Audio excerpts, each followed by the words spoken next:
front and 14s on the back. Oh yeah. I didn't like it. So I got rid of it. I classed it as a boat anchor, that 350. So I got rid of that, got rid of the front end. It was a Vauxhall Viva I had in there originally. So I dumped that, put 8 ends all around, and then I had to rebuild the front again, all the front chassis.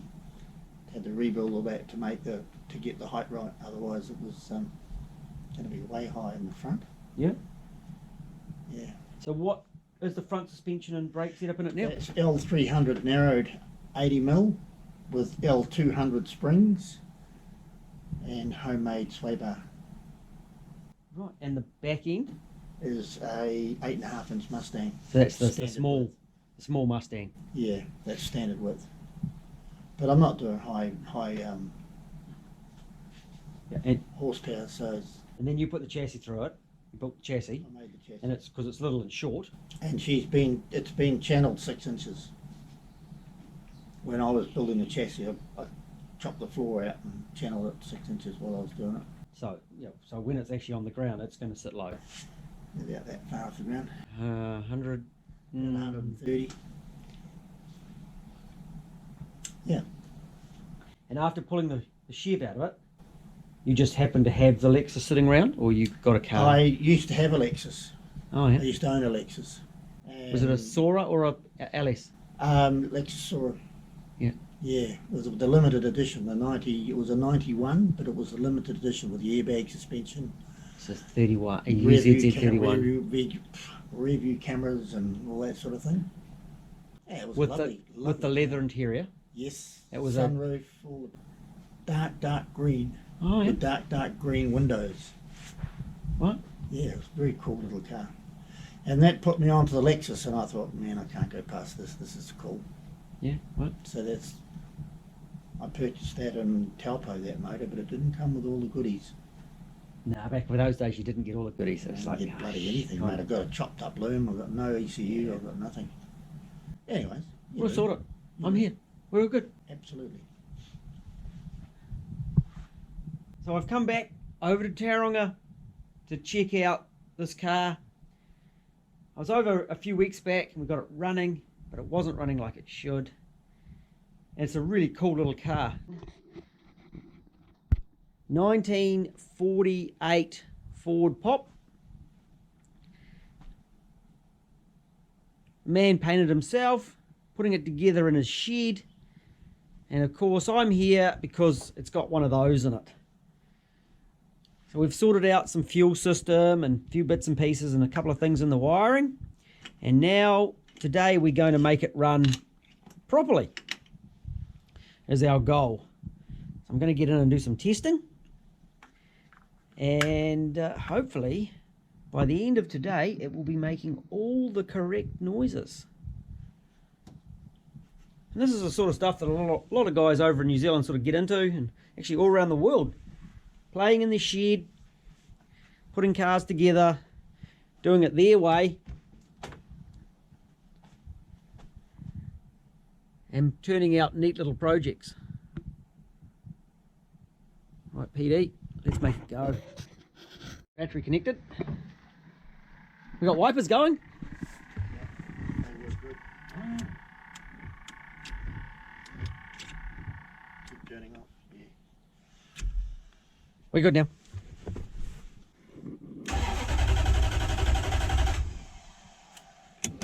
And you got a fuel pump on.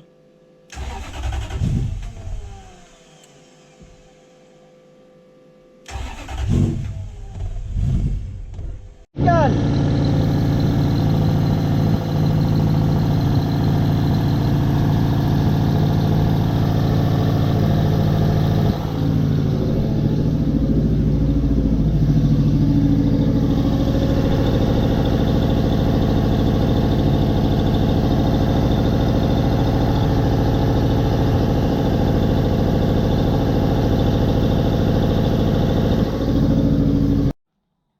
I don't think it's safe to light a fire in that shed, PD, because it's probably flammable, the whole shed. There's probably enough petrol in the air.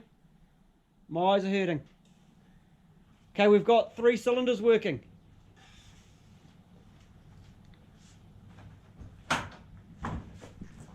What's your car? Oh, cool.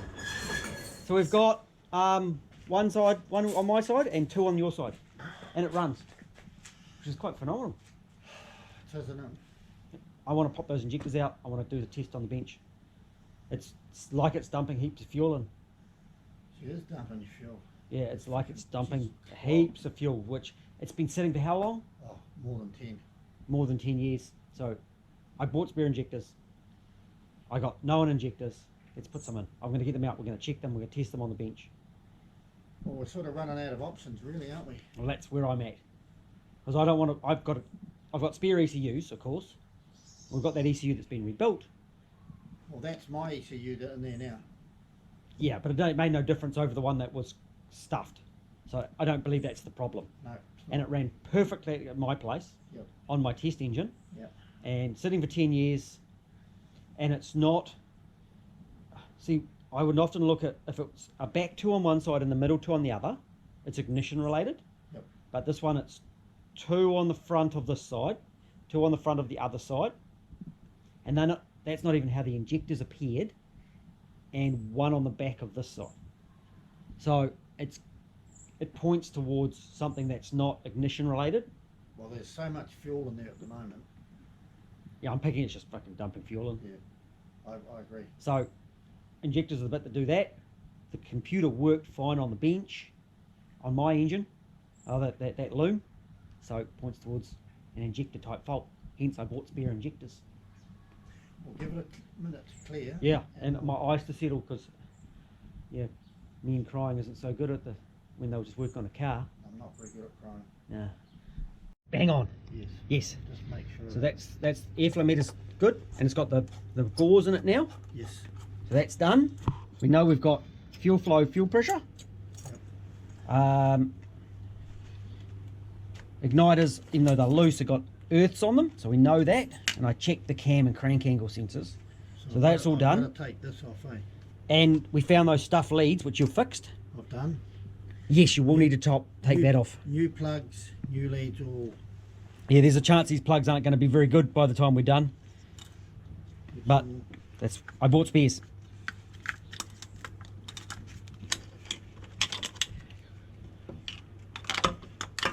Oh, and I bought a new one of these too for you. This hard ass hose.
Now it's got injectors that actually work. I can hear the air leak in there. Cool. Let's pull the intake manifold off and have a look. Out of there. Woo! That wasn't so bad. We can fix this. What is it? There's a big air leak in there. So somewhere around that intake manifold front gasket, there's a big air leak. So, Well, I've had that off, so that you're looking at me then. I mean, I've only just lifted it up and put it back on. yeah, there'll be a bit of dirt under there, a bit of shit under there or something. Something's fallen in between. We'll just pull it right off, check it, fix it, put it back on. It'll be good. You want to do that now? Yeah, that's what I came here for. We'll let our eyes settle. Yeah. So now we've got injectors that work. I can hear the air leak. So we're going to pull it apart again. But we will fix it. It will run properly tonight. I didn't think to bring spare manifold gaskets. Now guys say how difficult these intakes are to get off. So we're going to pull it off. We're going to pull it off. Not that kind of workshop. It's 7:30 at night. We're in a shed. Let's see how long it takes us to get this intake off. We are 10 minutes in and it's looking like this. What's that off?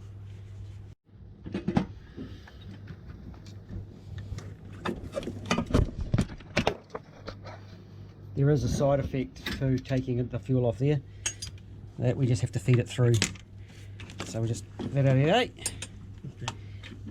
Put this way, pop this way, like a bit of a jigsaw puzzle here. Right, just if you can lift that intake manifold up.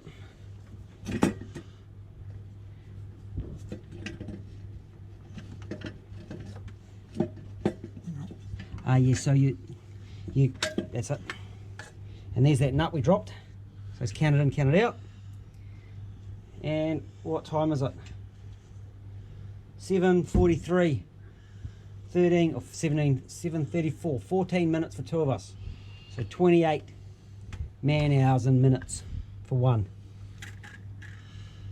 And I reckon it's this piece of welding wire that's just was sitting under the gasket there. There you go. I reckon that's your problem. Where was that? It's sitting under the gasket. That probably wouldn't help much. Nah, I reckon that's... but it's probably better under the gasket than inside the engine. So I didn't lift those off. Yeah, so a bit of shit was sitting down in here. And it must have fallen into the under the gasket.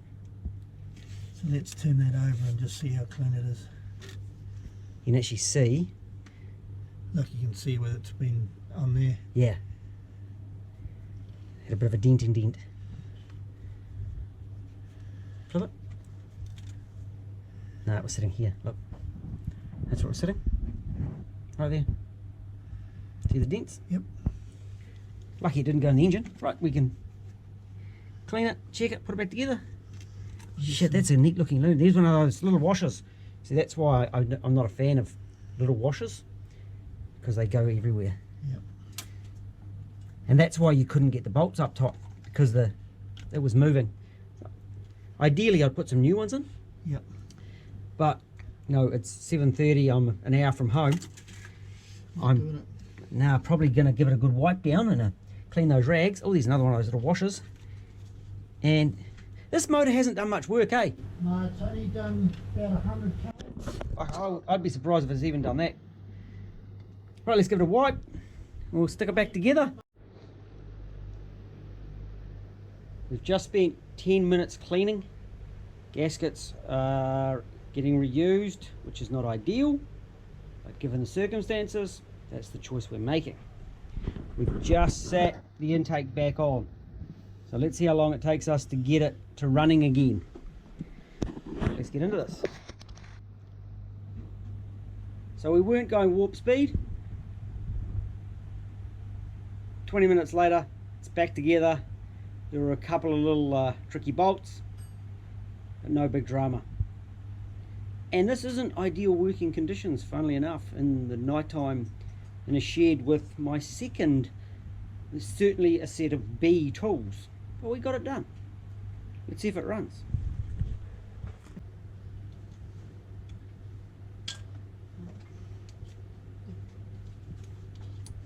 Yep, I have plugged that in. We're good. I'm ready to make it go. You just wait a minute. And what made me do a tilt front? I've got no idea. In the beginning, I thought it would be easier. To do a tilt front? Oh well. It actually ended up, I think I spent about 6 times longer on the front. But it still looks pretty good. It looks cool. It's different. You did it because it looks cool. It's different. No fuel? No fuel leaks? We're good? Too late now. Oh, can you hear that? Shut up. Listen to that.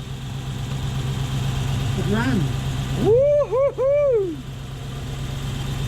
It doesn't just run, it purrs like a kitten.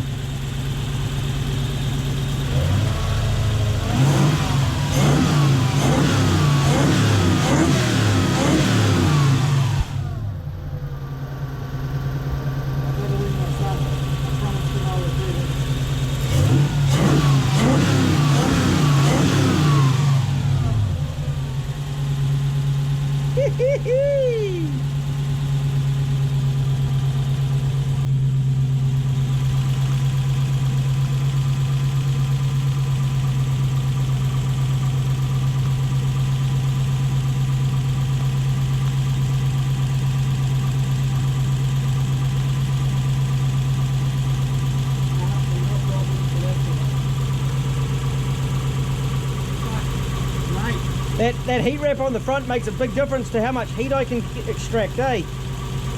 That heat wrap is good stuff, eh? No, it's a pain in the ass when I'm trying to read how hot it's getting. Oh, right. It's like half the temp. It's less than half the temp. But it is running on that cylinder now.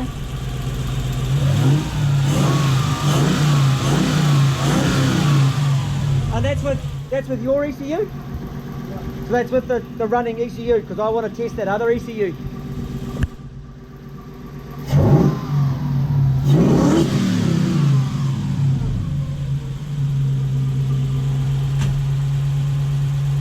Look at that. That's a smiley face, isn't it? That's a smiley face. So as part of this job, I had an extra ECU that had been rebuilt in the past, had gone through, and it didn't come up quite right.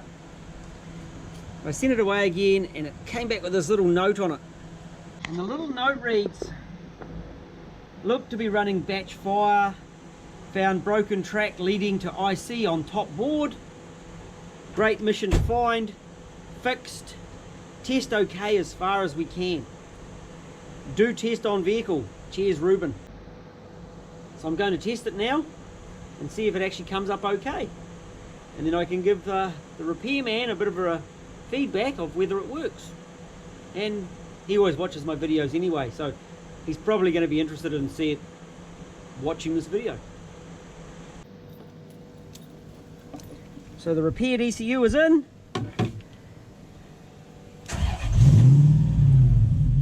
Woo, yeah.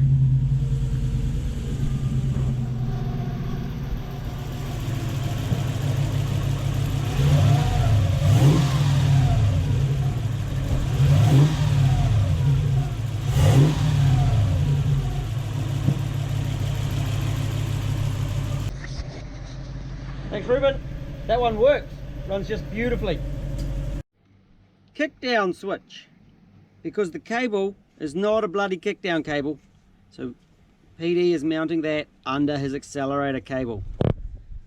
Now I know it's dark in here, but it's getting late at night. We are done for the evening and the bonnet's back down and I'm going home. And we have one very, very happy owner.